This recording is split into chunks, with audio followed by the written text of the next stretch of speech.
घाँटी रेटी हत्या गरियो। यसको निष्पक्ष छानबिन भएर कारबाही होस्, म यो सरकारलाई यो अपिल गर्न चाहन्छु।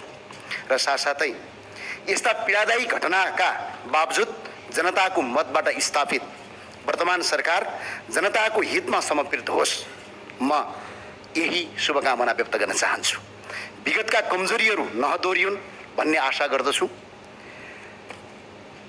जनताको आवाज सुन्ने, विधिको शासनमा आधारित कानुन सम्मत तथा प्रजातान्त्रिक मूल्य र मान्यतामा अडिग शासन सञ्चालन होस्, मेरो यही हार्दिक मङ्गलमय शुभकामना यो सरकारलाई छु। र यो सरकार केवल सत्ता सञ्चालन गर्ने संयन्त्र मात्र नभई जनताको आशा, भरोसा र भविष्यको दियो बनोस्। र त्यो दियो जोगाइराख्नु हामी सबैको प्रमुख कर्तव्य हो। हामी त्यो दियो जोगाउँछौँ, तर त्यो दियो कहिल्यै डढेलोमा परिणत नहोस्। यदि त्यो दियो डढेलो बन्न खोज्छ, यदि कोसिस गर्छ भने हेक्का होस्। त्यसलाई नियन्त्रण गर्ने, त्यसलाई निभाउने साहस हामीले राख्नुपर्छ र राख्छौँ पनि। त्यसका लागि म सबैलाई शुभकामना दिन चाहन्छु। नेपालमा धेरै सरकारहरू परिवर्तन भए, धेरै व्यवस्था परिवर्तन भए, तर जनताको अवस्था जस्ताको तस्तै रह्यो। अब वर्तमान सरकारले सुशासनको मार्ग अवलम्बन गर्दै विगतका सबै भ्रष्टाचारका काण्डहरूको फाइल खोल्नेछ भन्नेमा म पूर्ण विश्वस्त छु। विशेष गरी प्रधानमन्त्री बालन शाह र गृहमन्त्री माननीय सुदन गुरुङप्रति अझै विश्वस्त भएको छु। लाउडा विमान काण्डदेखि सहकारी घोटाला काण्डसम्मका ठुल्ठुला दोषीहरूलाई कानुनी कटघरमा उभ्याइनेछ भन्नेमा म पूर्ण आशावादी छु। र सबभन्दा ठुलो कुरा, पोहोर साल आउँदा अघिल्लो वर्ष अलि पाका उमेरका मान्छे थियौँ, अहिले भर्खरका युवा साथीहरू आएका छौँ। यो चाहिँ परिवर्तनको एउटा सिर्फ दल परिवर्तन नभएर हाम्रो पुस्ता परिवर्तन भएछ। यसका लागि धेरै धेरै धन्यवाद भन्न चाहन्छु। सडकको किनारमा मकै पोलेर, साग बेचेर, पसिना र रगत बगाएर संलग्न गरिएको सहकारीको रकम हडप्ने भ्रष्टाचारीलाई कानुनको कटघरामा उभ्याइनेछ र पीडितको रकम सरकारबाट होइन, ती अपराधीहरूको 3 पुस्ते सम्पत्ति जफत गरेर तिराइनेछ भन्ने कुरामा सरकारसँग म पूर्ण आशावादी छु। र निर्मला पन्तदेखि इनिसा विकसम्मका निर्दोष दिदीबहिनीहरूको चित्कारले न्याय पाउनेछ भन्नेमा म पुनः आशावादी छु। र चाँडै न्याय पाइएको पनि सुन्न पाइयोस्, यही मङ्गलमय शुभकामना व्यक्त गर्न चाहन्छु।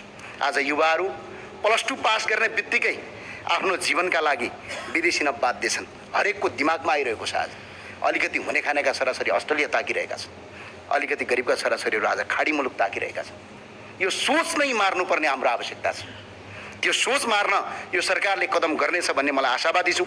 झन्डै 80 लाखभन्दा बढी युवाहरू नेपालीहरू विदेशमा श्रम गर्न बाध्य छन् र तिनैको रेमिटान्सले यो देशको अर्थतन्त्र आज धानिरहेको छ। हाम्रो तलब पनि तिनीहरूको रेमिटबाट चलिरहेको छ।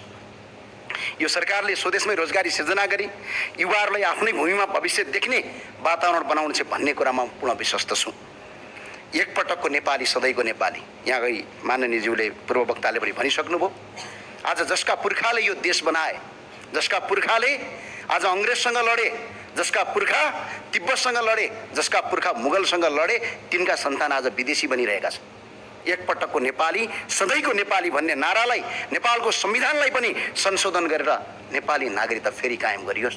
र यदि यो सरकारलाई त्यतिखेर बहुमतको आवश्यकता पर्छ, त्यतिखेर हामी तपाईँहरूको पछाडि उभिनेछौँ, 187 पुर्याउँछौँ। यसमा तपाईँहरू ढुक्कका साथ काम गर्नुहोस्, म तपाईँलाई यो अपिल गर्न चाहन्छु।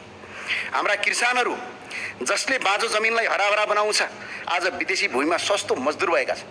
आज किसान दाजुभाइहरू मजदुर बन्नुपर्ने बाध्यता छ। त्यो बाध्यताको अन्त्य गर्न हामी एकजुट हुनैपर्छ, हामी सँगसँगै जानैपर्छ। दलभन्दा ठुलो देश हो, मैले यो मान्यता राख्दछु। दलभन्दा ठुलो देश हो। यहाँ को काङ्ग्रेस, को एमाले, को रासपा, को रापरपा, को श्रम संस्कृति, को माओवादी या को तारो भन्ने होइन। हामी सबै नेपाली हो। यो दलगत स्वार्थ त्यागेर सुशासन र विधिको शासन र प्रजातान्त्रिक अभ्यासका लागि हामी एक ढिक्का हुनुपर्छ भन्ने मलाई लाग्छ र हामी एक ढिक्का हुन्छौँ पनि। र सम्माननीय सभामुख महोदय,